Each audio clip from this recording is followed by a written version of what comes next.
Israel. Let's talk about that. I know I went through this in a long video. I'm going to do it quick.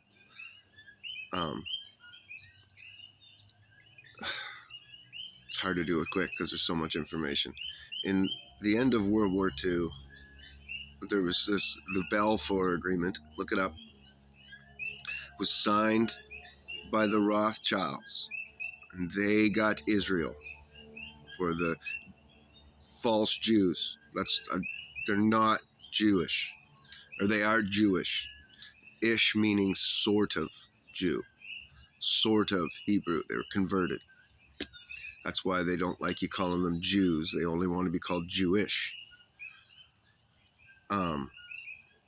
Anyway, Balfour Agreement signed by the Rothschilds. Okay, so therefore the Rothschilds indirectly run Israel. Whoever's in political charge, whatever, it's just like here. They answer to Soros. Soros answers to the Rothschilds. The Rothschilds hide behind Soros in order to look like it isn't them.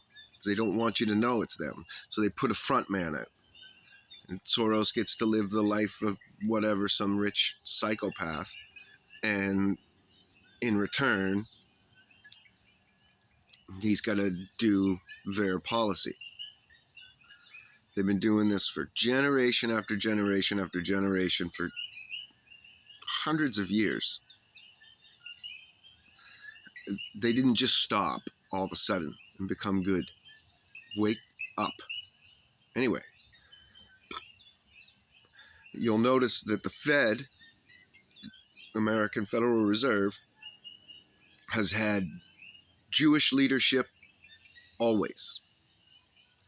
They send 40% of all the taxpayer money of America to Israel every year. Pretty sure. Don't quote me on that. I know it's a huge chunk.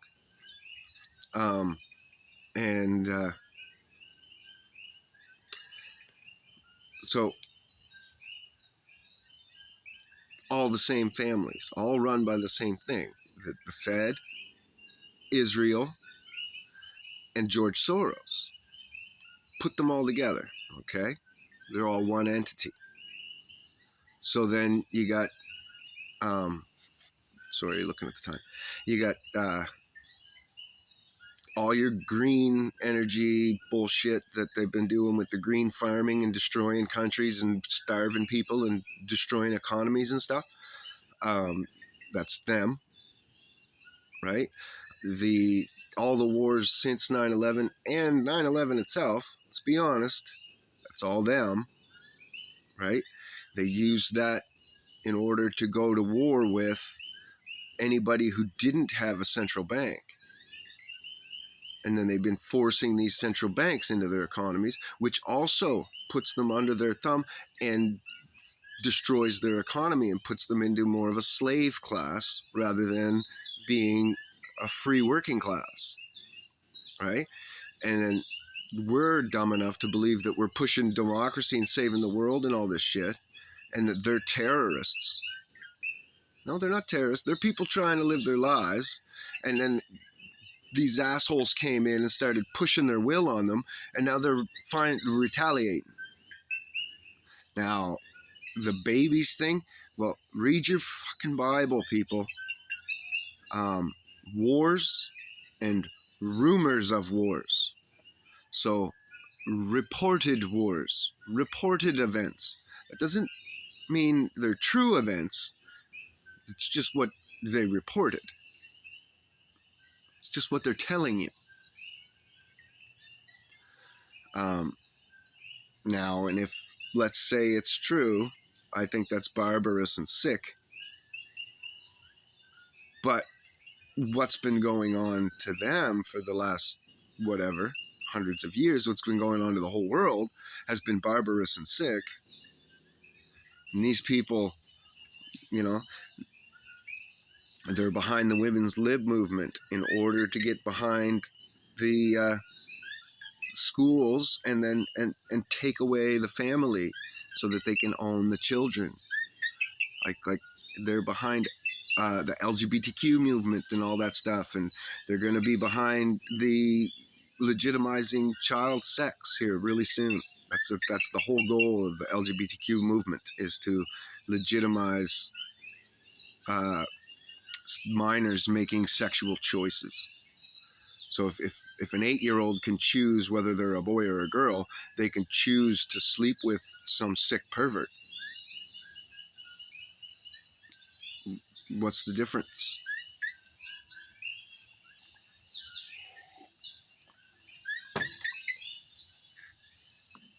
Anyhow, their whole goal is disgusting and sick, degenerate, and this retaliation is desperate people going to desperate measures in order to get something back, some hindrance of their lifestyle back. There's no need for anybody to be poor or hurting or sick or any of that shit in this world. That's all because of us. All of it. We create and we let them direct us to this future. And then we let them say things like, well, you could live in Africa. You better stop complaining about having a whatever. You could live in Africa. Well, no. How about saying, yeah, you're right. And, you know, not only that, but everybody in Africa should have it as good as we do too. We could take out the 90%'s wealth, or the 1% that have 90% of the world's wealth. We could just take that wealth from them and spread it out throughout the world. It would naturally just spread itself if we just took their power away. And nobody would be lacking for anything.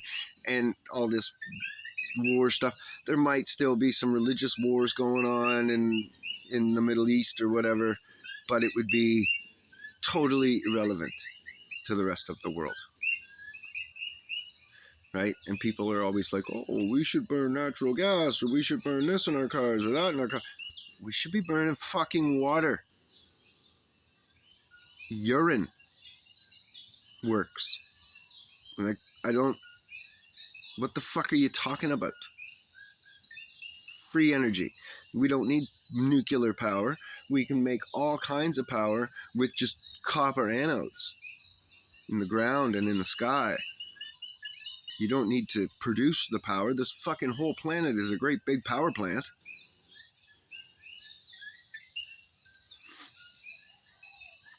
All you got to do is harness it. And we know how. We've done it hundreds of times, and every time they block it. That same 1% that holds and holds back. It's those same fucking people. Exact same people. The people that run the Fed, the people that run Israel, the people that run World Economic Forum in Davos. Those are the real people. Who runs that? Soros. Who runs Soros? Where did he get his power from? How did he climb that ladder? Who does he answer to? Other than Satan himself. So that's why people are saying don't support Israel. It's not about supporting Palestine so much, but changing the whole world. You get rid of the problem, and the rest of the world can come around to being peaceful. The Bible prophecy is that if Jacob and Israel, the real people, are with God and Jesus, then the whole world will be a happy servant to Jacob. But if Jacob falls away from God, the whole world will be enslaved to Edom. And then in Revelations, I can't remember where it talks about Edom, but it talks about Edom being judged and persecuted and stuff. So they're not extinct. They're not gone. They didn't go anywhere. They converted to Judaism in the Maccabees because they were forced to. And it gave them all this wonderful power and ways of making money and exploitation. And they've run with it.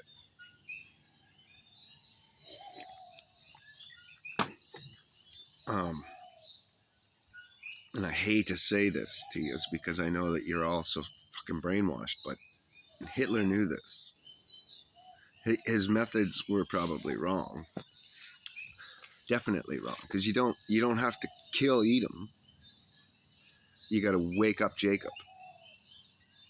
So we need to go to African Americans and Native Americans and say, you are Israel. You need to go back to your father. Wake up. Realize that that's your land. That's where you're actually from. Go home. Take it back. Right? But that can't happen until the 400 years is up, and nobody knows. We can all guess at the dates, and I've done a ton of videos about it,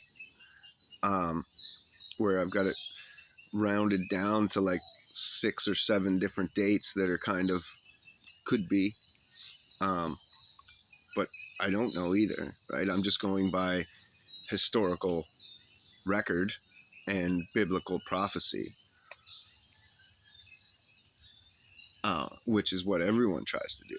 And so, and you can't possibly know for sure because there was a bunch of catalysts that led up to the start of the 400 years. And so you can't pick which one of those God actually chose. Logically, you'd say, okay, well, he would have picked it when the entire country got involved, not when it was just in particular farms, a couple people, and when the ships started bringing them over by the boatload and stuff like this.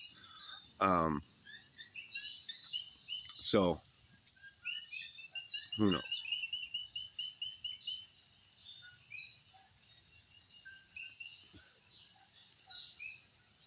Who knows? But that's all. That's all we need to do is just tell those people who they are and whose they are. You're God's people. You're God's chosen people, blessed on this earth. And to ask for reparations is to say that God's punishment wasn't just and that somebody should pay you back for it. So you're never going to come to full forgiveness if that's your attitude. School of the Hebrews church. You got to snap out of that mindset. Jesus says you got to love your fellow man. You can't hold these grudges and expect to be under Jesus at the same time. It's opposites of each other. So when you guys can change that mindset and just step into God's place, don't worry about what man thinks or does or says or any of that. Don't worry about it because you're going to step into God's place, and then mankind is going to see that and want to bless you, which would be your reparations. But it won't be reparations. It'll be a voluntary blessing of the people of Israel. The same things that they do now. I was just telling you, they give like 40% of the American dollar, and I think it's 20% of the Canadian dollar right to Israel. Britain does it. Everybody does it. Everybody gives Israel money. All the good people, whatever. good. All the terrorist countries all give money to Israel, and all the poor BRICS nations that are getting shit on and terrorized and beaten and fucking land stolen and opportunities stolen, resources taken from them, all this kind of stuff. You know, those people that you call terrorists.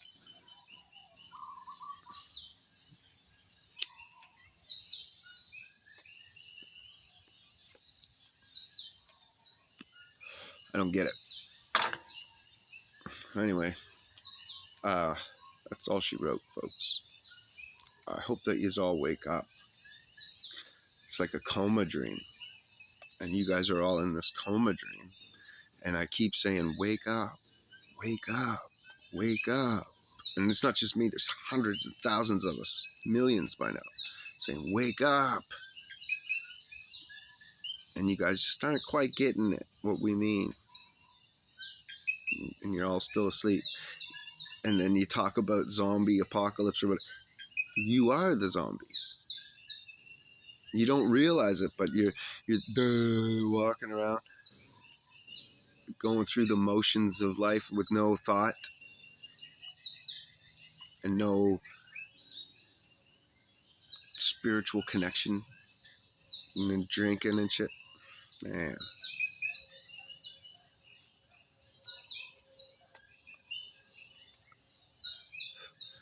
Anyways, God bless you. Like and subscribe or whatever. And if you're Christian, you can pray for me.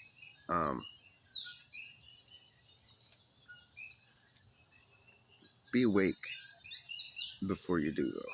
Thanks. God bless you.